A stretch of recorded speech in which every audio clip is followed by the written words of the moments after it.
Good morning, everybody. My name is James Landon. I'm here with my buddy Raymond Gardner, and I'm co-host of what we're going to start doing here. It's a country music podcast entitled "Real Country Jukebox." And little disclaimer: we're not experts on country music. We don't know more than you do. We started years ago at our workplace during our morning breakfast and coffee breaks and stuff like that, just getting together and discussing country music, putting top tens about things, doing, our top 10 favorite this and that and whatever. And we started kind of doing that, and it kind of turned into, hey, let's, for fun, do a podcast, And we've kind of started doing that, and this is going to be episode 1. We kind of started out that way, and now we're moving on to where people can listen to it. We're starting out here on YouTube, and feel free. Eventually, we'll have a Twitter where you can give us your opinions or some suggestions, some things you might like to hear or see. But for now, we're starting out. This is episode 1, and we just want to sit around and talk about country music. That's what we love. Yeah. And another thing too, we both have slight differences in our opinions on country music, but to give an idea of what it's about, it's kind of based not necessarily traditional country music, but it's very 80s and 90s, that kind of era, and it gives us an opportunity to pay homage to the legends that we grew up loving, and also to some of the newer people that we feel like should get some radio time that don't even get recognized. I kind of want to pay some homage to them as well. So yeah, sounds good. Yeah, the topic today is our favorite song from 99 down to 90, because we feel like that is the best decade of country music ever, from 90 to 99. Amen. Yeah, it started getting a little iffy around 97, but it hung true until, the early 2000s, and it's just turned into Michael Jackson with, anyway, it just ain't country music like we grew up with. So I'll let you lead it off, James. Okay, and we're going to, like he said, start with 99 and go to 90, because I think the music would get better the earlier of the 90s. Anyway, my favorite song for the year of 1999 is by Doug Stone, and it's called Make Up in Love. It's a story song where guy's basically just a good old boy working his job, and he dates this girl like we all did in high school and stuff, and her daddy says he's not good enough, and he's trying to prove that he is, and he's kind of a hard leg, but then he proves, he has what it takes, what really matters, and that, he loves this guy's daughter. Anyway, it's just a good story song. And Doug Stone, out of all Doug Stone songs, and it'll be hard to pick a favorite, this is definitely up there. So I went with Make Up in Love for 99. Yeah, that's a really good song. I didn't realize that came out in 99, but I definitely remember hearing it. And Doug Stone's another one of those that, doesn't even get recognized unless you love country music. Some people don't even know who Doug Stone is, unfortunately. But I think he's a great singer, and that's a great song, too. When I think of Doug Stone, I think of a jukebox and a country song. Yeah. Yeah, I love that one. And the one I'd be better off in a pine box. Yeah, I like both of those. Mine for 1999 is How You Like Me Now by Toby Keith. And I really like it because, well, first of all, the video is great. I love the video, but just the song itself, I feel like he's speaking from the heart. I don't know if these stories are accurate, but I used to travel for work, and when I lived in Oklahoma City, I heard that Toby Keith's house was just outside of Oklahoma City in a town called Norman, and he isn't always in Nashville. He's home some. So I rode out there one day, and it's called Dream Walking Ranch. And matter of fact, he was out there fishing in the pond. I didn't hang around. I just kind of rode by it, and I said, man, I said, Toby Keith decided to come right back to where he's from, build his house there, and then a couple years later, when I was working in Tulsa.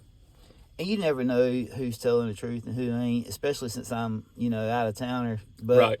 Everybody's got stories. Yeah, one of the ladies I worked with said that she used to know Toby Keith, like she lived near him, and said that he kind of was living at him and his family lived in like a small trailer. He was always on the road trying to make it, and people would tell him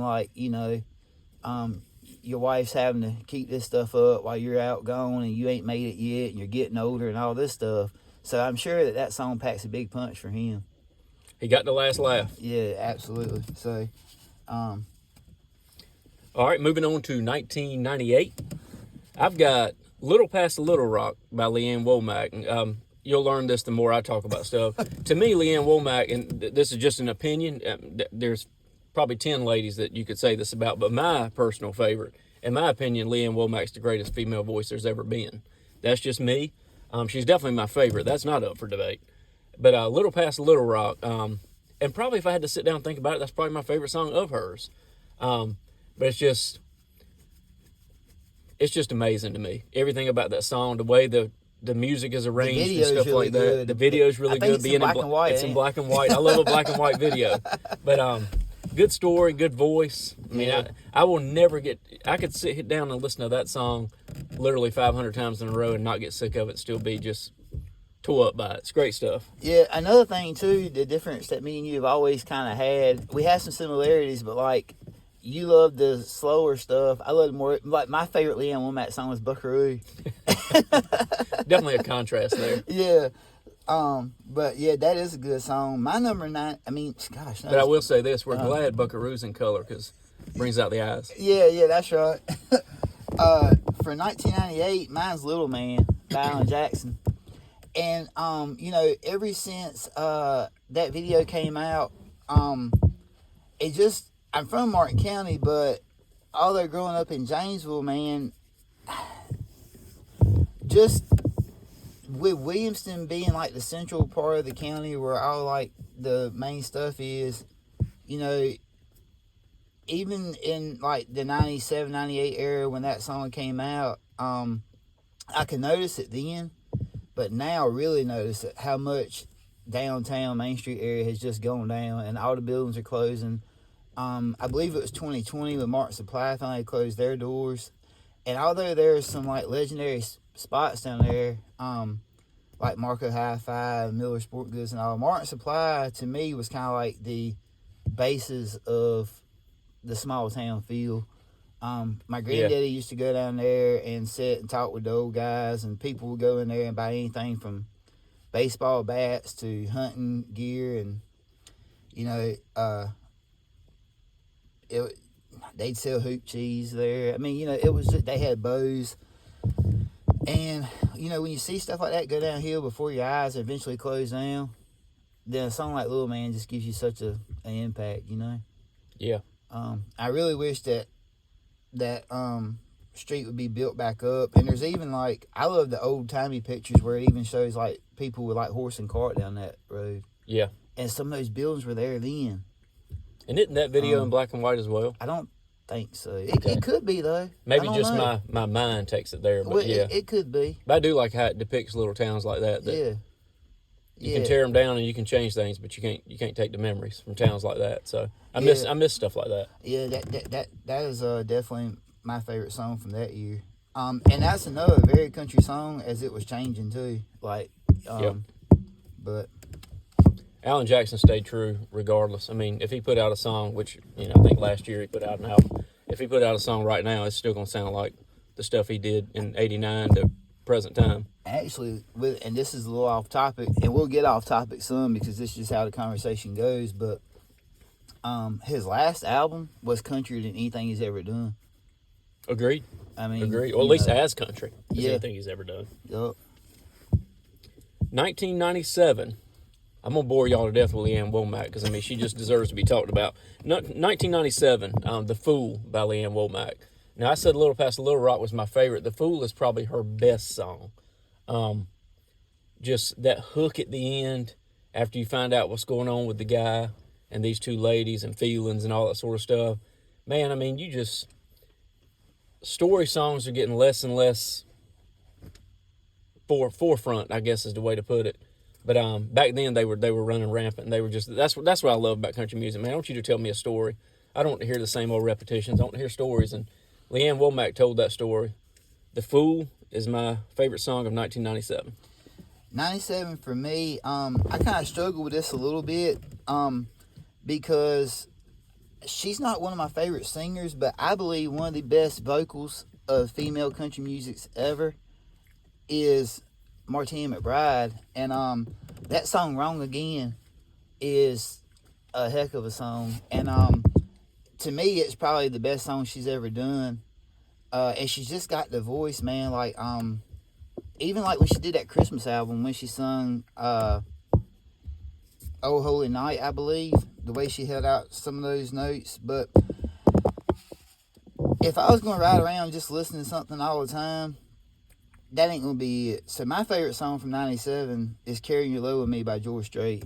To me, it's a better song. I just wanted to recognize "Wrong Again" because I didn't want to leave it off. I mean, because that song deserves a lot of credit. Yeah, we don't do a lot of honorable mentions, but sometimes you got to throw one in there if it's that good a song. And "Wrong Again" definitely is that good of a song. Yeah, when you're looking at all the songs of each year, I got a couple more honorable mentions toward That's okay. toward the top. So, but anyway, I did "Carry Your Love With Me" by George Strait's my favorite. 1996. "Jacob's Ladder" by Mark Wheels is the song I selected. Yeah, I mean, when that song starts out, Jacob was a dirt poor farm boy. You want to hear the rest of it. You want to know what's going on. And that's a good, just mid-level, medium-paced, country song, which is my favorite. I love the slow ones. I love the fast ones. But I like the ones like good medium range that I feel like I'm watching a little movie in 3 minutes. Yeah, I like. And that's kind of what this is. I like the ending where he's talking to his granddaughter. He's actually singing her the same. That's right. Yeah, that's pretty cool, man. It fits. Everything about that song fits. Yeah. For each generation that he goes through in the song. Yeah, for sure. But Mark Wills is another very underrated voice. That guy, man, his vocals are just phenomenal. Still today, I've seen him a lot recently, concerts. I mean, and yeah, my favorite Mark Wills song, and it's my favorite song of 1996. Yeah, mine 96 is kind of like 97. For the longest time, up until my son was born in 2020, my favorite song from that year would be "You Can Feel Bad" by Patty Loveless. I was 9 years old when that song came out, and that was my favorite song of that year forever. But the reason why "Little Bitty" by Alan Jackson is that my favorite song now is because when Liam was just a couple months old, I was singing that to him, and we sent a clip of it to Alan Jackson, and he sent back a personalized letter to Liam and a personalized autograph to him, a little bitty onesie. So it's hard for me. Like, I can't not hear that song and not say, yeah, I like that better. You Can Feel Better because of that. Yep. So that would definitely always be my favorite by 96. I mean, from 1996. So. And Liam, as he grows up, and obviously he'll listen out, he already loves Alan Jackson. You told me stories about him standing in front of the TV. He recognizes Alan Jackson's voice. He knows who it is. Yeah. Raymond is his boy Liam. He loves George Strait and he loves Alan Jackson. It's so cool. I've seen videos of him in front of the TV, like listening to it and kind of dancing to it and stuff like that. It's very good. Yeah, that's awesome. 1995, while we're talking about Alan Jackson, Gone Country. He's going to be talked about a lot because he's our favorite singer. So we have that in common. There's a middle ground if nothing else, and it's Alan Jackson. Yeah. So, yeah, my favorite song of 1995 is Gone Country by Alan Jackson. And, it's the one, I think his first 2 or 3 years of touring, well, not first 2 or 3 years of touring, but first 2 or 3 years of touring since that song came out in 95. That wasn't really his opener. I think it was probably his closer a lot of times. But I know the last, I would say at least 15, 16 years, every time I've gone to see him, and I've seen him quite a bit. I'm not bragging. I just love Alan Jackson. He always opens with that one now. And I'm going to be honest with you. I really, no matter if I paid $50 for the seat or $150 for the seat, when he come out and he sings Gone Country, those 3.5 minutes, I could leave after that and I'd get my $150 worth out of it. Because, I mean, that Alan Jackson singing Gone Country, to me, that's better than, I know it's not quite as big as like Chattahoochee was and maybe some of those other songs, Where I Come From, stuff like that. But it's my favorite, and it's my favorite song of that year. And I mean, when I think of Alan Jackson, the first thing I think of is that song. And that video with those red boots where he's on top of that skyline, top of that building. It's just, it's fantastic, man. Yeah, that is a good one. My 95 is The Beaches of Cheyenne by Garth Brooks. And although I liked it when I was... Another thing, too, is me and James got about 10 years difference in our ages. And I forget about this all the time. So, for me... I'm 20 and he's 10. We act like it. Right. But anyway, for me, all of these... I was a kid when all of these were out. So, for 95, I love The Beaches of Cheyenne by Garth Brooks. But it was up until, like, you know, when I became an adult and, like, knew where different states were, I realized there's no beaches surrounding Cheyenne. And I was like, that is a heck of a story song, because it makes you wonder, like, what really happened to her. Did she really die, or did she just mentally go crazy, or what? Listener's discretion. Yeah, so now I even like the song better because of that little punchline there. It can kind of end like you want it to end. Yeah. Like, you can kind of make up your mind. Kind of like the Knives of New Orleans, Barrett Church. Good example. Good example. So you gotta find a way to fit him in there too. I mean, even though he worked making music in the 90s, you gotta find a way to throw him in there. Yeah, we love Eric. 1994. I kind of did like Raymond on this one. I picked two. There's really one that trumps the other one, but I picked two, and I'll say them kind of in that kind of order. I had a hard time between Clay Walker's Live Until I Die. Love that twin fiddle at the beginning that kicks the song off. It's hard not to get pumped up after that. And also, the one I would slightly choose over that, but I wanted to mention Live Until I Die because it's such a good Clay Walker song. The winner was I Just Wanted You to Know by Mark Chestnut. I don't know what it is about that one. I mean, it's basically a phone call to, you know, the girl that's on his mind. We've all been there. But just, again, it's something about the way he sings that song, and something about, and I'm not a musician by any stretch of the word, but something about the way that the track is laid out has just always been really good to me. So I love that song. Yeah, it's a good one. My number 90, I mean, gosh, I keep saying that. Because mine for 1994 is Party Crowd by David Lee Murphy. First of all, David Lee Murphy don't get nowhere near the credit he deserves. Amen. But every song on the Out With A Bang album is great. But Party Crowd is by far my favorite. And another interesting thing, too, is, like, if you Google popular albums from 94, they don't even mention this one. There's several. There's probably 100 albums up there. It's not even up there. But, you know, Party Crowd, the whole song is just, it's a great, he's trying to get over the breakup and keep everyone's feelings. Like, I love it. As soon as he says she couldn't keep from crying when she told me goodbye, I'm ready to throw down right then. Yeah, you know what I mean? Yes. Crack some beers, go to the bar. Right. And then another thing too, where he says, for the sake of her feelings and the sake of my pride, you know, that's, man, Party Crowd, stop what you're doing right now and go listen to it. Yes, right now. Yeah, I love that song. 1993. This guy don't get talked about enough anyway, but Radney Foster. He didn't have a huge career, but everybody knows Nobody Wins, which is the song I chose. Oh, yeah, okay. I didn't know who sung that, but I didn't know who Randy Foster was neither, to be honest with you. Yep, Radney Foster. He had an album, the album that was on, I'm going to misquote this, I'm sure, so y'all don't get mad at me if you're huge Radney Foster fans, but I think it's called something along the lines of Del Rio, Texas, something. I can't remember. Oh, that sounds like a good album. And he's remade it since then. But anyway, the same album from start to finish. But it had several big hits on it. But anyway, I won't trail off on that. We'll save that for an album day or something. But yeah, Nobody Wins by Radney Foster. And another little cool story. I always kind of wanted to meet him because I was a big fan of him. And I'd say it's probably about 12, 13 years ago, I was in Nashville. And Eric Church hadn't hit the pinnacle that he's at right now, but we had gone to see him at a show. It was just like at the town hall or something like that. And standing there in the crowd listening was Radney Foster. And I thought, oh my goodness, man. That's crazy. That's crazy. And I recognized him, and I spoke to him, or whatever. Didn't try not to make a big deal because I was there to see Eric Church. But it was cool to see him there, and know that, he's supporting artists like that who weren't huge at that time, but now obviously Eric's exploded. But anyway, Nobody Wins by Radney Foster. I wish he'd done 50 more songs like that. Yeah, and that's another reason why I love these conversations is because I didn't even know that guy existed. I mean, I heard that song and I liked it as a kid, but Yeah. I didn't know who sung it or whatever. So now I'm gonna have to check him out and see what else he has. Cause, Right.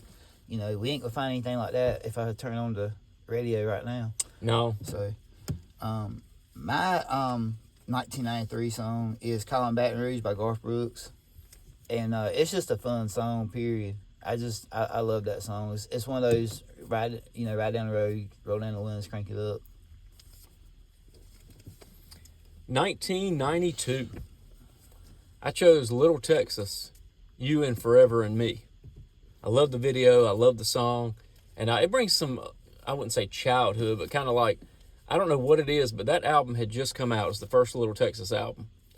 And I had gone to Myrtle Beach with my parents. It's funny how songs will take you back. Obviously, it does this for everybody, whether it's a dating relationship or some family stuff or a good time in high school or a trip you took or whatever. Songs kind of take you back to that stuff. And You and Forever and Me, that Little Texas album had just come out, and this is when you had cassettes. I'm dating myself a little bit, but this is when you had cassettes.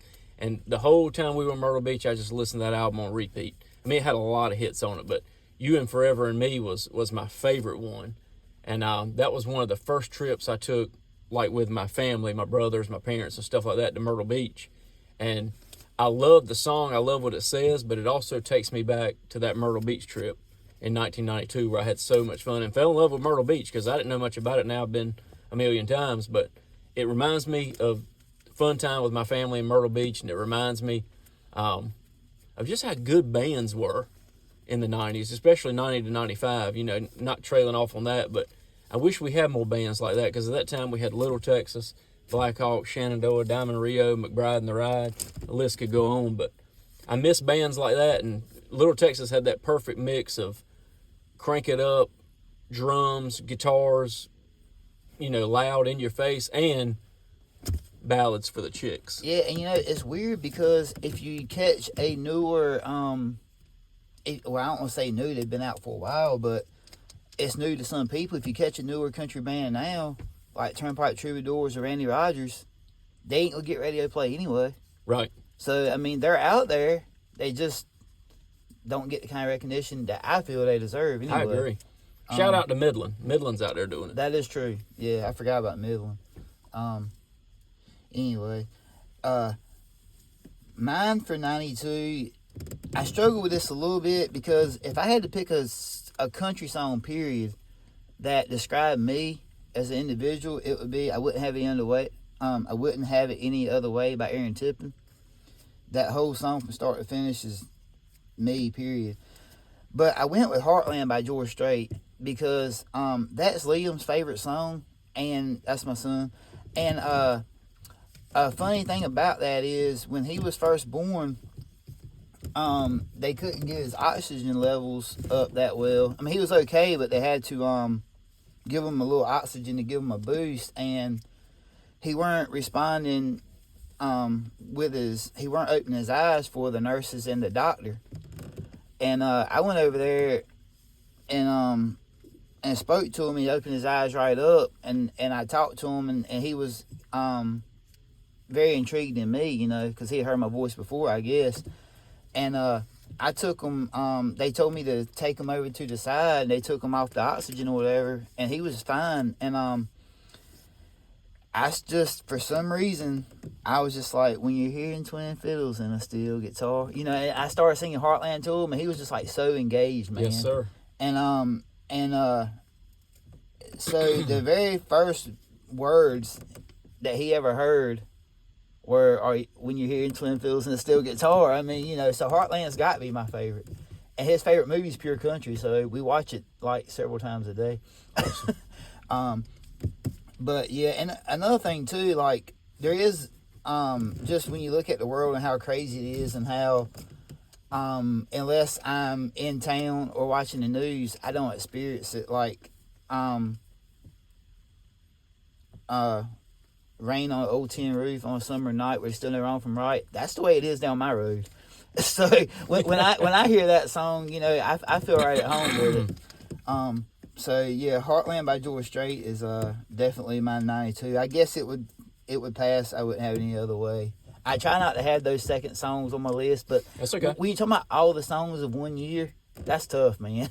And the 90s are tough anyway because there was just Everything was so 99.9% of it was good. Yeah. So anyway, yeah, that's that Heartland. It pulls at my heartstrings. I bet. 1991, I'm going to bring out another guy less known than Radney Foster. Lionel Cartwright. Never heard Leap of of Faith. There you go. There you go. I never heard Leap of Faith. Is that the song? Leap of Faith is the name of the song by Lionel Cartwright. Okay. And that was, at that time in 91, that's when I had listened to country music because I had grown up listening to it with family and stuff like that, especially my parents. But around this time is one of my earliest memories of just listening to the music and understanding what a radio release was. Mm-hmm. Every Sunday, and I know some of you people out there know what I'm talking about, every Sunday, on Sunday mornings and especially on Sunday nights, they had Bob Kingsley, America's Country Countdown. Oh, yeah, I remember that. And they would start with number 40, and they would go all the way to number 1. And it was the coolest thing in the world to listen to. And I would miss the first 15 or so because I was in church on Sunday nights, and we'd get out of church on 7:30ish. And the countdown would be on to about 10. So I'd get to hear at least the top 20, if nothing else. And, I mean, that's what we would talk about at school, even more than sports. You know, guys get to work and they or get to school, and they talk about the TV show they're watching or whatever kind of sports they're watching or whatever. But we would talk about American Country Countdown. And, hey, Alan Jackson was number 1 this week, or Garth Brooks was number 1 this week or whatever. But anyway, this was the first of me discovering, you took an album and you released singles to radio, and then they ranked, and that's how you got number 1s. And that was the first of my understanding of all that. And this song actually went number 1. I can remember that plain as day. I can remember riding down the road and them saying, this is the number 1 song. And it's the only one he ever had. And I don't even think he's in the business anymore, but that was always a good song to me. So I chose it for my favorite song of 91. I'll have to check that out, too, when this is over. Mine is If I Know Me by George Strait. That's my favorite George Strait song as of this second. And the reason why I say this second is because I have... all of his songs? Yeah. Okay. Yeah, got you. As of this second. And the reason why I say it like that is because he's got so many. And it changes. I have marked out this and went back and forth several times. So I left it with If I Don't Know Me by George Strait. But I want to recognize this one song because if someone who has never heard a country song in their life has told me, like, listen, I've listened to everything from Florida Georgia Line to George Jones to Merle Haggard to Clint Black to Rascal Flatts. I've listened to every kind of country there is. Yeah. What would you call the pinnacle of country music? Then I would play them Someday by Alan Jackson. Perfect. That is the ultimate country song. Perfect. I mean, I bet you, I'm willing to bet, in my opinion, if you take, and this is kind of scary to go say my opinion on this, but take like any legend, Hank Williams Sr., George Jones, Johnny Cash, all those guys, I bet you if you asked them like, hey, what's the song that you didn't write or perform that you would love to cover? I got a feeling they'd say Someday. I could see that happening. But so... yeah, I mean, If I Know Me, I love that. Someday, they're tit for tat. I really need to have just number 1, but I have to throw in a second one for just about all of them. It's so competitive, if I can use that word. I mean, it's so competitive. Your choices of, I mean, you're looking at a lot of good music. Yeah. In a lot of 10 years time span. My number 1 is actually my favorite country song of all time. We don't talk about that a whole lot, and I don't discuss that with a lot of people. But, everybody, if you think about it, has got a favorite country song of all time. And mine is Too Cold at Home by Mark Chestnut. And I really couldn't tell you why. It's just that I've said this for 10 years now, that's my favorite country song. It starts out, it sure feels good to come in here and just pull up a seat. Right then, I'm intrigued, I'm into it, I want to hear the rest of what he's got to say. And it's one of the standard barrier, if I can use that word, type songs that came out in the 90s, when all those guys were hot. But I love that song. And there's nothing else I can say about it other than that's my favorite. That is a good song, and I'm glad you got Mark Chestnut up here a couple times because he's somebody, man, like David Lee Murphy, was just as good as the other guys and just didn't get... Wasn't pushed away. Some of them were. It's crazy. Mine 1990 is Love Without End, Amen by George Strait. It just reminds me so much of Liam, man, you know. I've came to love it more since he's been here. Before then, it would have been Wild Horses by Garth Brooks. Yeah. But I got to choose Love Without End, Amen just because of our relationship, you know. And George Strait does no wrong. He's right there with Alan. You're right. Neither one of them do any wrong, ever. They've never done anything wrong. We will drive that at you the more you listen to this. They've never done anything wrong, ever. Very true. Well, anyway, look, man, it's been good talking to you about country music as we normally do on Fridays. So, and we'll say this too. This is going to be a weekly thing. We're going to post these. Eventually, and not right away, but you can comment. You know, this is obviously on YouTube. You can comment and you can give suggestions or tell us what you like, tell us what you didn't like. We're not easily offended. It's fine. Tell us what you love, tell us what you like, give us some suggestions. Eventually, we will have a Twitter page for this podcast, and you can do that. You can get on there and leave suggestions and likes and whatnot. But for right now, you can just comment and stuff on YouTube. But anyway, we want to hear what's something you want us to count down. What's the top 10 you want to hear about?